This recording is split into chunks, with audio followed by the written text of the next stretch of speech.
আল্লাহ বলো না গো, কার দরবারে গিয়ে আমি আবার মাপ চাই?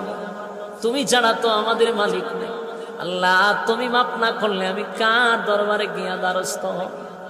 আর আমার মতো গুনাহগারে যদি মাপ না করে জাহান্নামের আগুনে জ্বালাও, বলো না তোমার কি ফায়দা হবে, তোমার কি লাভ হবে? এইভাবে 40 দিন টানা কান্না শুরু করছে। কানতে কানতে কানতে চোখ দিয়া পানি পড়ে না, এখন রক্ত পড়ে। এমন কান্না কানছে রে, এমন ভাবে তওবা করছে, তওবা করতে গিয়ে আমার মালিক নিয়ে তো খুশি করা করছে। কালতে কালতে কঙ্কাল হয়ে গেছে, চোখ দিয়া পানি পড়ে না, এখন রক্ত পড়ে। শুধু গুনার উপরে লজ্জিত হইয়া সাহাবায়ে কেরাম গিয়া ওই সাহাবীরে নিয়ে আসলেন নবীজির সামনে। নবীজি তাকায়া দেখে সাহাবী চোখ দিয়া রক্ত পড়ে, শরীরটা যেন কঙ্কাল হয়ে গেছে।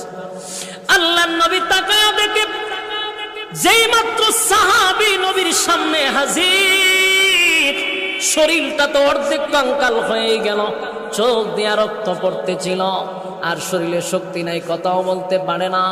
এমত অবস্থায় নবী তাকায়া দেখে তার পাশেই মালাকুল মউত আজরাইল দাঁড়ায় আছে। কি বুঝলেন? নবীজি অবাক হয়ে গেল, এই সাহাবীর পাশে তো মালাকুল মউত আজরাইল দাঁড়ায় আছে। আল্লাহর নবী সাহাবীরে জড়ায়া ধইরা বলেন, সাহাবীরে আমার আল্লাহ তোর প্রতি বড় খুশি।